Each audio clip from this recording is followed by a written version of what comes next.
Vas-y, fais-le bien. Waouh, génial, super clap. Alors, je suis avec Constance. Bonjour Constance. Bonjour. Alors, tu t'occupes des achats, tu es la patronne des achats pour Sarenza.com. Absolument. Et on s'était dit avec Sarenza que dans le cadre du partenariat qu'on fait à l'année avec vous, ça pourrait être sympa que de temps à autre, tu viennes nous présenter la chaussure du moment. Pour la première vidéo, qu'est-ce qu'on a choisi? Le truc du moment, La Spartiate. Spartiate. Voilà. Qui dit Spartiate dit bride.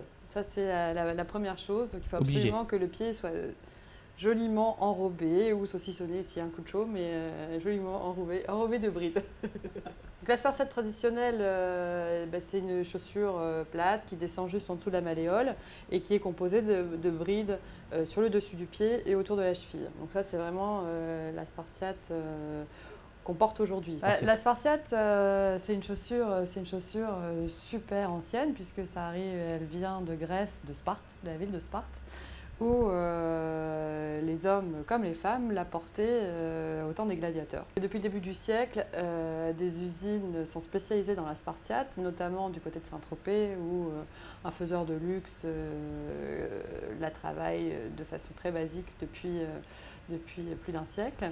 On ne sait pourquoi, depuis 4-5 ans, elle arrive comme un tsunami sur la mode et elle est partout.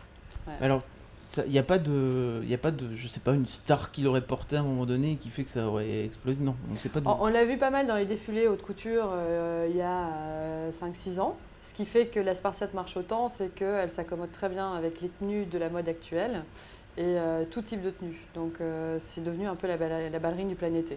Quand la basique est arrivée, elle se portait avec aussi bien un pantalon qu'une jupe, qu'un short. Pour le plein été, voire la plage. À l'époque, elle était vraiment dédiée à la plage. Elle est revenue en ville il y a 5-6 ans. La première saison, elle se vendait dans 3 couleurs, en gold, en cuir et en argent.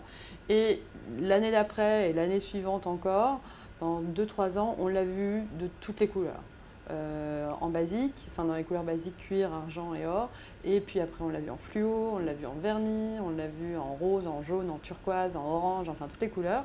Voilà. Ce type de Spartiate-là, la basique colorée, a tendance un peu à se calmer au profit de toutes les autres Spartiates. Là, directement inspirée de nos amis les Grecs, la Spartiate montante, donc multibride, qui monte jusqu'à mi-jambe.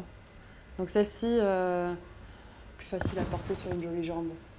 Voilà. Celle-ci, on l'appelle Spartiate parce qu'elle est composée de brides dans tous les sens sur un petit compensé très confortable, 5 cm. Et celle-ci, on peut la porter aussi bien avec un pantalon que, même peut-être plus avec un pantalon qu'une robe. Parce que ça pourrait couper la cheville. Et du clou. Et là, on est dans une tendance Spartiate rock, voire punk, avec des clous. Donc tu m'as proposé cette low boot Spartiate, c'est-à-dire elle a un arrière de bottine en plusieurs matières avec un avant de Spartiate. On pourrait aussi l'appeler, on peut aussi l'appeler nu-pied. C'est-à-dire que de la Spartiate qui est vraiment composée de brides, la tendance évolue quand même vers le nu-pied ou revient vers le nu-pied, à savoir tout type de sandalettes, quoi, de plein été. Voilà. Pour les robes de soirée, pour les tenues du week-end ou pour aller travailler, la Spartiate, la Spartiate à talons. Très facile à porter, aussi bien avec un pantalon qu'avec une robe. Pas forcément trop court, ce sera évité. Et pour terminer, la Spartiate sur un nouveau type de semelle. Donc là, on a une semelle qui est préformée. Donc le pied est très confortablement chaussé. Alors cette Spartiate-là, la raison pour laquelle elle m'a beaucoup séduite, c'est que d'une part, on peut la régler. Donc toutes les brides sont réglables avec un petit élastique là.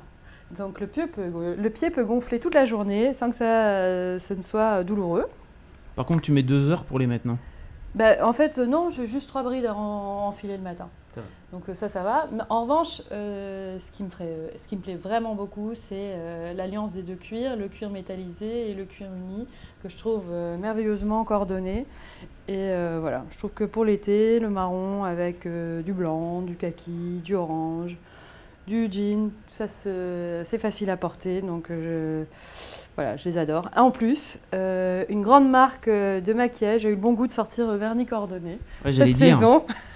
Là, c'est vraiment le truc beau gosse, quoi. Et là, je me fais plaisir. Bon bah Constance, merci beaucoup Bah de rien. pour toutes ces explications. Et puis on se retrouvera, je sais pas, peut-être le mois prochain pour de nouvelles aventures avec grand plaisir. Chaussuresques. Alors les tendances de l'hiver, ça t'intéresse ce qu'on va porter, ce que les fashionistas vont porter cet hiver, c'est beaucoup de l'obou de fourré, l'esprit mouton et surtout les sabots. Les sabots fourrés. Les sabots fourrés. Ça va être fantastique. Bon bah, je te dis au mois prochain alors. Bah avec plaisir. Après les vacances, en fait, à la rentrée, ça sera ça. Merci beaucoup. Ciao. Merci. Salut.